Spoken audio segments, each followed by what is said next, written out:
okay, so what are we gonna really focus in on? And so despite some of the scaling back that we've had to do, I appreciate the laser focus on our strategic plan and goals that continue to aim toward that, along with all the staff that work with you to make those things happen. So thank you for your collective effort, and I would echo the same things Chris eloquently said about our wonderful team. There's some powerful work that's gone on, and in the 4 years I've been here, a whole lot of progress has been made in terms of moving many of these initiatives forward. Some of the things you heard tonight are the result of 2, 3, and 4-year processes that are culminating now and represents years of work. So we're excited about that.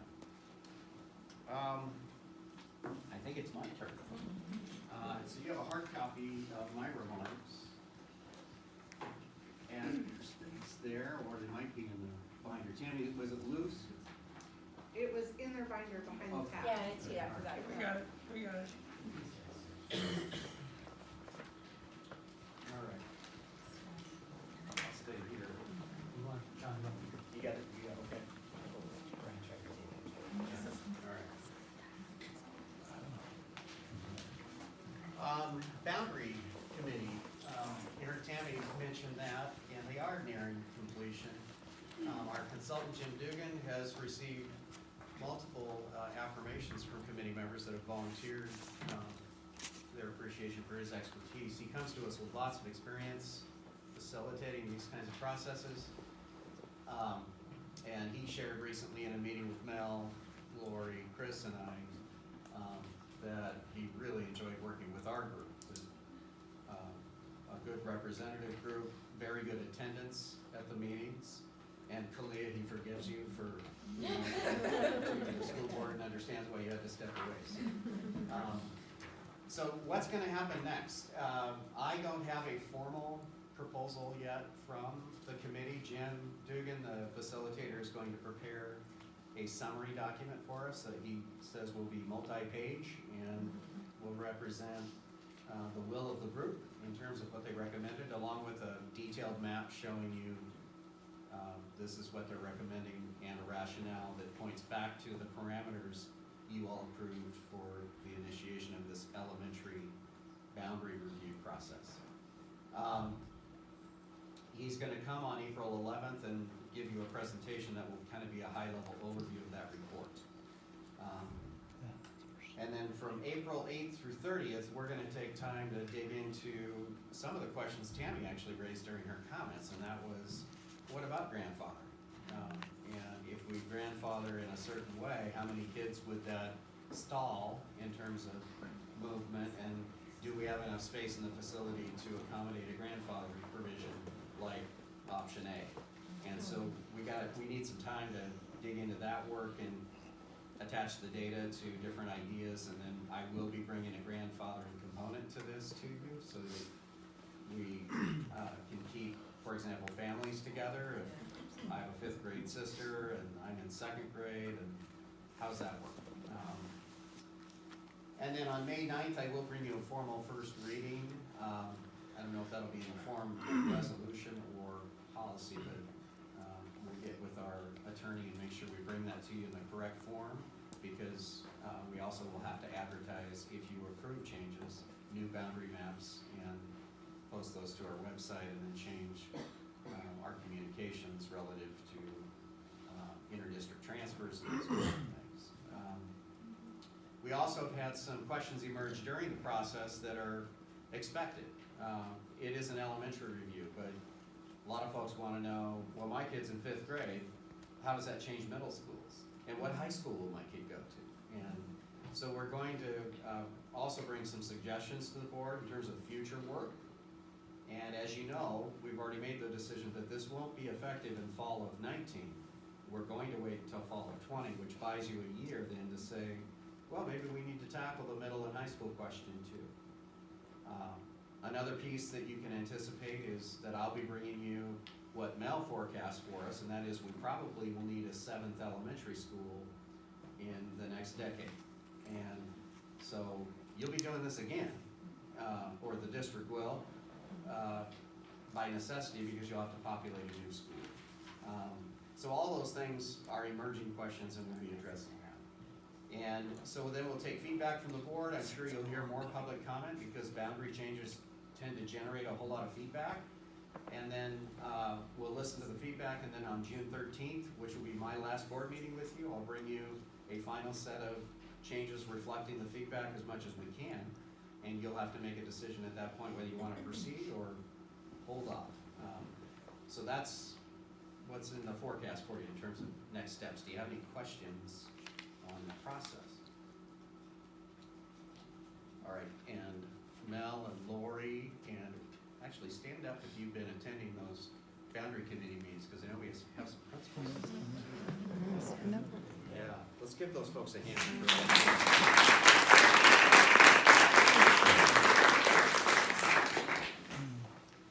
All right, and this has gotten a lot of interest, snow waiver duties. And so, again, in your packet, I have a draft letter on our letterhead that would go to OSBI tomorrow, unless you have some objections.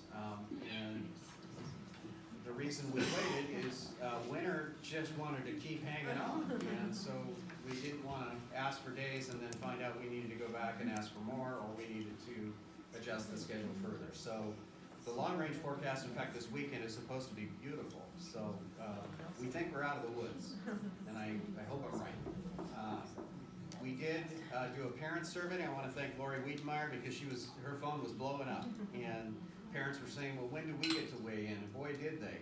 2,458 parents in the report Lori gave me. We're probably higher than that because I think I asked you for it before we closed the survey. But nearly 2,500 parents responded, and clearly their preference was, hey, can you just make up the time by eliminating Act Fridays? As we consulted with our employee groups, that was the same top choice in terms of several different options. So the draft letter reflects that we would utilize liquidated Friday Act days from this Friday through the end of the school year, and that would get us right at the minimum instructional hours that are required. And then for our employees, and that's not part of the waiver process, that are school year employees and need to make up that time, Beth has been working with each of our employee group leaders around a plan to make that happen. And I think we've reached consensus on moving forward with with a combination of make-up time that, 1 day of professional development and 3 deemed done days. okay. All right. So with that, I am requesting your permission to move forward and request this waiver and this plan, or request your edits if you would like us to change it. Motion. That works too. Let's do a motion. I move that we accept the letter, that we accept the letter as presented. Okay. I'll second it. Been moved and seconded that we accept this letter as presented in draft format, and all in favor of doing that, signify by saying aye. Aye. Both same sign, motion passed. Okay, now it's official. All right. Thank you. Okay. And we also have a lot of staff and families asking, what is the plan? Because we're making plans, so we will get communication out of this right away. Today, I attended, as a member of the Board of Trustees with the Thurston County Chamber, our monthly meeting. And in November, I joined my fellow superintendents from Yelm, Olympia, and North Thurston to request the business community support for our legislative priorities, particularly levy restoration. And so I was pleased to report to you that a letter of support, and I've included a draft copy of that for you tonight, was approved by the board. And they are going to share that not only with our legislators in the 4 legislative districts that represent Thurston County, but they're gonna reach beyond that. Doug Ma has been hired by the chamber to be their public policy lead, and so he has connections with several legislators outside our region, and he's going to add this to his lobbying mix as well. So wanted you to be aware, it's just another piece of our legislative effort that we continue with. A safety update for you. This year, we asked ESD 113 staff and the workers' comp area in particular to do walkthroughs at every one of our schools to look for hazards, things where students, staff, visitors could trip and fall, could represent a fire hazard potentially, violate any fire codes, ingress and egress for disabled students or adults. And out of those visits comes a report and recommendations on what we can do to make sure we're maximizing a safe physical environment. And so I want to thank our principals. Several of them have already completed that project, and our facilities crew occasionally has to get involved to fix something or say, gosh, you can't pigtail 8 extension cords across the ceiling in a classroom. We got to figure something else out. So, a project Lori worked on, and she was careful to give credit to Lisa Alonso and Becky.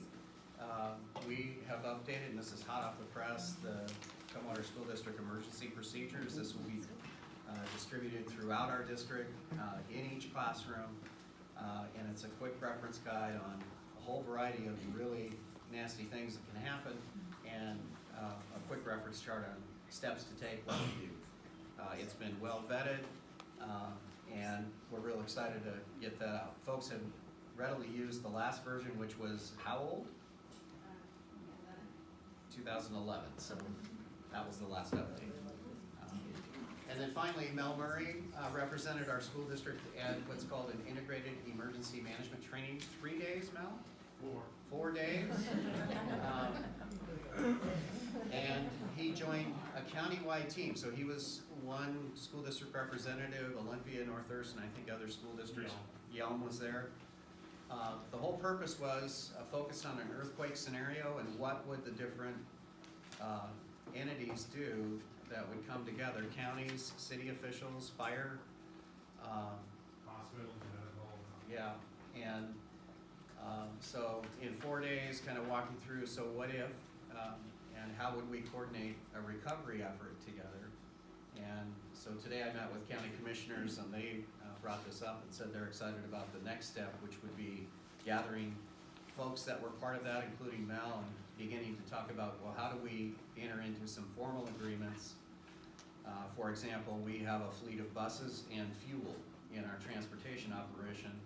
If you had to evacuate a nursing home and they needed school buses and drivers to help with that, could we enter into an agreement with the county or the city to make that service available in an emergency? So we're excited to be part of that. It's another part of our safety effort. Thank you, Mel, for 4 days at Ocean Shores. Hope you got to walk on the beach. Yeah. In the snow.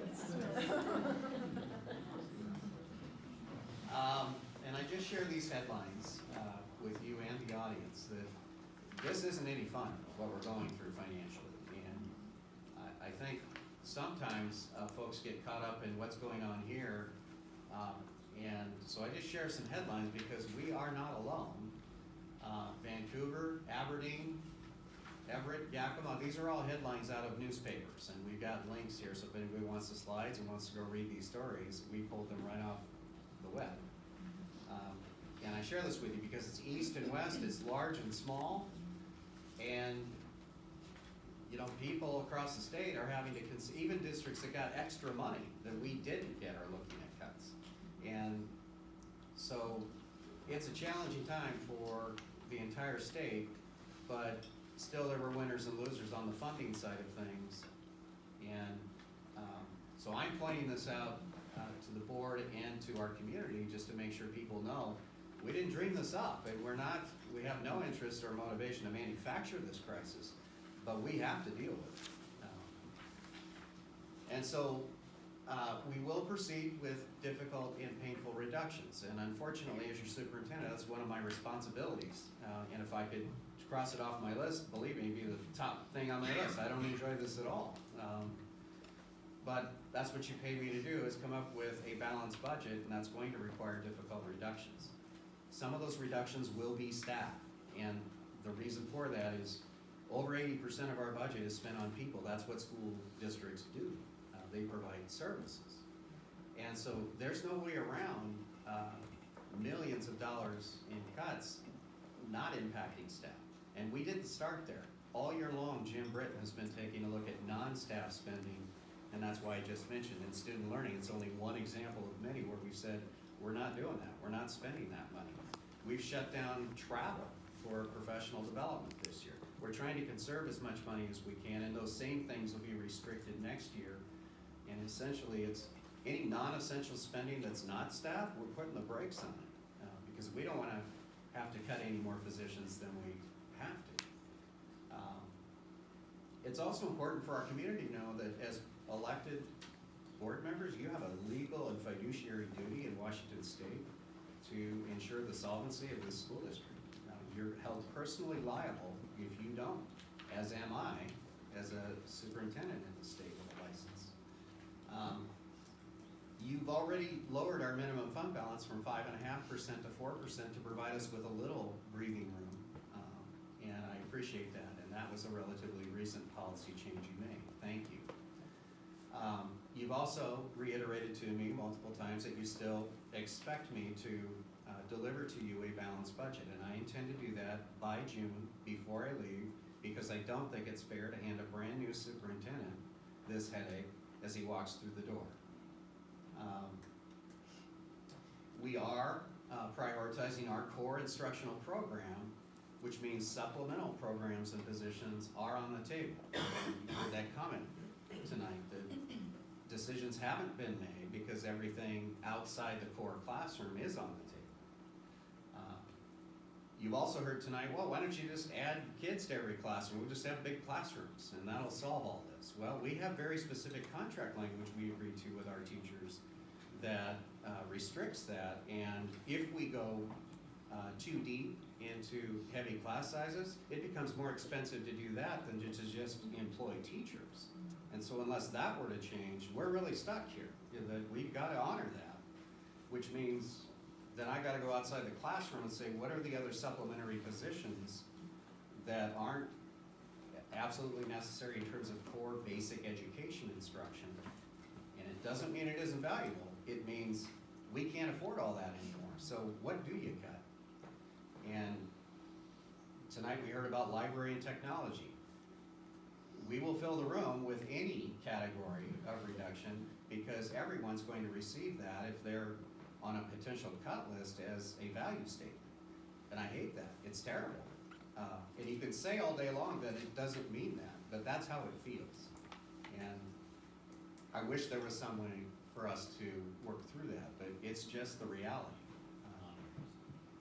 We are folding your guidance and the stakeholder input into our process. You got a full briefing on the survey, the budget survey in February from Jim. And we will develop a restoration plan. So if the legislature doesn't give us a very clear picture of restoration funding, by the time we have to make these decisions, we'll make them. But alongside of our proposal to you, we'll have a restoration plan. So if the state does provide us some relief, you know exactly what we're gonna do to bring people back, bring programs back. On October 2nd, I remind you that we brought you the reality, because of the new funding model, that we're gonna have to staff much closer to the prototypical funding model. Jim has shared the chart with you multiple times. It shows we are millions over what we pay our staff compared to what the state is sending us. It doesn't mean we're way over in some categories on FTE, but you saw the dollar difference in terms of what we're actually expending. That's what we have to get ahead of.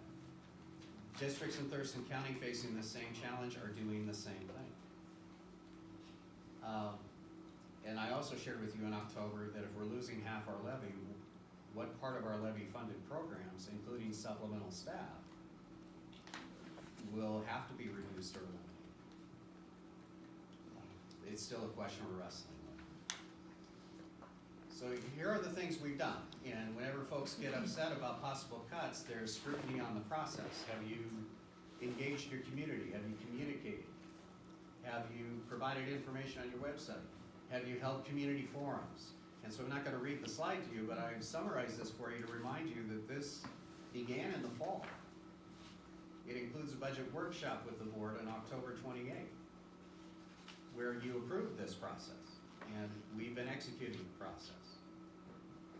We're now conducting staffing meetings with each principal and each program lead, and that'll continue into April, where we're learning from them. Okay, if I have to, Elliot was probably one of our more recent discussions at Michael T. Simmons. What is the absolute core staffing you need to honor our collective bargaining agreement with our teachers? And how do we operate a master schedule at Michael T. that might look different next year because it's core only? Those are the kinds of conversations we're having to have during staffing meetings that we haven't had to have until this year. And then the bottom half, you'll see some advocacy work some of you have done. Kim, I know you've been involved in WASDA's legislative work, and there's a lot of overlap in terms of what WASDA's advocating for.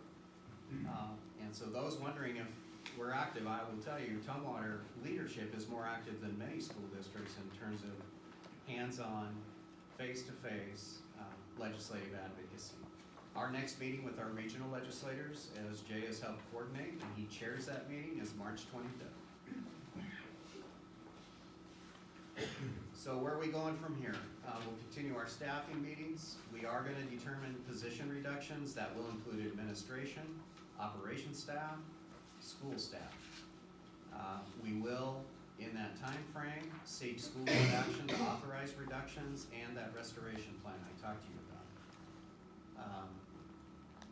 On March 20th, there will be a new state revenue forecast, and everybody's bracing for that because the hope is that comes in much better than the last one. And if it does, maybe that increases the likelihood that the legislature provides us some help. And the other thing that will happen then is the House is first this year in rolling out a comprehensive operating budget, and that's going to be our first read on what kind of K-12 relief are they thinking, and how would it impact Tumwater. And so part of the reason you're seeing us wait for final decisions on staffing reductions is we don't want to cut things and then have to back up and say, well, we didn't have to cut that deep. And so far, we've just begun. And then by the end of April, we do believe we have to get notification and communication of any reduction decisions to impacted staff and other stakeholders and our programs. Which means in May, we'll continue to monitor things. If the legislature doesn't finish on time, we're gonna be into May. And that'll be after a key May 15th deadline in the law for notifying people around who have a contract for employment. And in June, I mentioned I'll be bringing you a budget that reflects all of that. Questions on next steps? All right, back to some bad news and good news. I want to recognize my friend Chris Woods. This is his last evening board meeting, and he's done some amazing work here. I've been so fortunate to, number one, be able to hire Chris Woods to start in Tumwater the same year I began. And so, one leadership lesson I learned long ago is you hire people with strengths you don't have. And oh my God, he just has a talent for relationships, for engaging groups, for fun and humor. And he has started traditions here that I think are going to well last past his time here that just make us all smile. Most of all, he's inspired people to really give their very best effort, and he's also grown and supported people who have gone on to new promotions in their career or new adventures. And but most of all, I'm going to miss the perspective Chris brings that is truly student-centered. In his comments tonight, I had to smile because that's Chris Woods. It's students and every single student, and I think one thing he can walk away most proud of is we have students 2 and 3 years removed from Tumwater that didn't get a whole lot of attention from us before Chris Woods came. And he has gone out of his way to relentlessly find out who they are, reach out to them, let them know you only have a half credit left to actually receive a diploma. Will you come in and meet with me so I can help you put together a plan? And in this very room, we've celebrated with many families in tears who are just, can't believe that their kid has finally graduated. And, thank you, Chris. We really appreciate your service. We're gonna miss you.